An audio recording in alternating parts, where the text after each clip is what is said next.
नमस्कार, मैं हूँ पार्थ और आज मैं आपको लेकर के आया हूँ शिवखोड़ी की यात्रा पर। तो आप सोच रहे होंगे कि ये जो शिवखोड़ी है ये कहाँ पर है।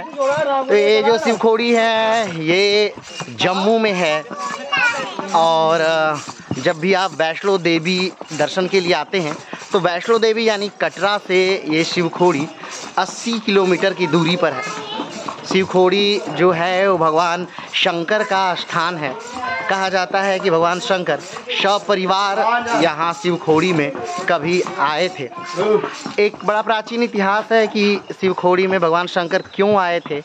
तो एक बार एक राक्षस था जिसका नाम भस्मासुर था। भस्मासुर काफ़ी तपस्या करता है और तपस्या करने के बाद भगवान शंकर को प्रसन्न करता है। जब भगवान शंकर प्रसन्न होते हैं तो भस्मासुर वरदान मांगता है शिव से कि मुझे वरदान दीजिए कि मैं जिसके हाथ पर भी, जिसके सर पर भी अपना हाथ रख दूं वो भस्म हो जाए, वो नष्ट हो जाए। तो भगवान शिव से वरदान देते हैं, तथास्तु कहते हैं और उसे वरदान दे देते हैं। फिर भस्मासुर का मन पार्वती पर आ जाता है, यानी वो पार्वती को पसंद करने लगता है। तो सोचता है कि अगर शिव ही ना रहें, शिव को अगर मैं मार दूं तो पार्वती मेरी हो जाएंगी। तो वो शिव को ही मारने के लिए दौड़ाता है। उस समय शिव भागकर अपने पूरे परिवार के साथ, कहा जाता है, इसी शिवखोड़ी गुफा में आए थे। ये शिवखोड़ी गुफा जम्मू में है और 80 किलोमीटर की दूरी पर है कटरा से।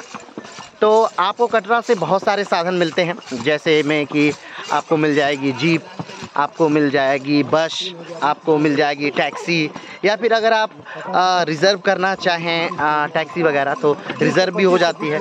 और लगभग इसका जो रेट है वो 3000 में आपको टैक्सी मिल जाएगी। और उसमें सिर्फ शिवखोड़ी ही नहीं है, रास्ते के और भी बहुत सारे जो दर्शनीय स्थल हैं आपको दिखाते हुए लेकर के आएंगे। शिवखोड़ी की जो यात्रा है ये शिवखोड़ी की एक गुफा है। कहा जाता है कि आदिगुरु शंकराचार्य ने इस गुफा की खोज की थी और उन्होंने ही सबसे पहले इस शिवखोड़ी गुफा में आकर तप किया था। कहा जाता है कि शिवखोड़ी गुफा जो है वो बहुत अंदर तक है। शिवखोड़ी गुफा के अंदर 2 रास्ते जाते हैं। एक रास्ता जो है वो सीधे अमरनाथ गुफा की तरफ जाता है और दूसरा रास्ता जो है वो स्वर्ग की तरफ जाता है। कहा जाता है इन रास्तों से जो भी कभी चला गया वो कभी वापस नहीं आया। तो शिवखोड़ी की यात्रा आप जब भी करिए तो शिवखोड़ी अगर मान लीजिए आप परिवार के साथ हैं या दोस्तों के साथ हैं और ये पहाड़ पर है चूँकि, और आप अगर इसकी यात्रा नहीं कर पा रहे हैं तो यहाँ बहुत सारे साधन आपको मिल जाएंगे। यहाँ पर आपको पिट्ठू मिल जाएगा, यहाँ पे आपको टट्टू मिल जाएंगे, यहाँ पे आपको पालकी वाले मिल जाएंगे। सबका एक गवर्नमेंट रेट है जो पहले से ही फिक्स है। यहाँ पर टैक्स और सारे टैक्सों के इंक्लूड होने के साथ ही आपको जिसका मन करे, जो मन करे वो साधन लीजिए।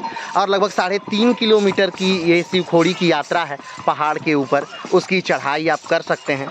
इसमें बीच बीच में बहुत ही मनोरम दृश्य आपको देखने को मिलेंगे और उन दृश्यों को देखकर आप मंत्रमुग्ध हो जाएंगे। मतलब कि देखने वाले दृश्य हैं। ये आप जो देख रहे हैं ये नदी है। ये कौन सी नदी है ये दुग्ध गंगा भी है। ये इसका नाम है दुग्ध गंगा बता रहे हैं। अब जो भी हो ये नदी दुग्ध गंगा है।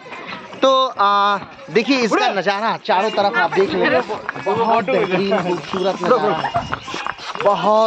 बहुत सुंदर है, बहुत खूबसूरत नज़ारा है। शिवखोड़ी का चारों तरफ से पहाड़ों से घिरा हुआ स्थान है। क्योंकि आप जानते हैं कि जो नालों से आना पड़ता है शिवखोड़ी। अच्छा, तो यहाँ पे लगभग ये जो 3.5 किलोमीटर का सफ़र है वो 3 से 4 घंटे लगते हैं जाने और आने में। आप जाइए, ऊपर दर्शन करिए, उन गुफाओं को देखिए। लेकिन हाँ, वो गुफाओं के अंत तक कोई नहीं जाता, बाहर से लोग दर्शन करके चले आते हैं। तो ये रहा आज का स्थान। फिर मिलेंगे एक नए स्थान के साथ, नए वीडियो के साथ। तब तक के लिए नमस्कार, धन्यवाद, जय हिंद।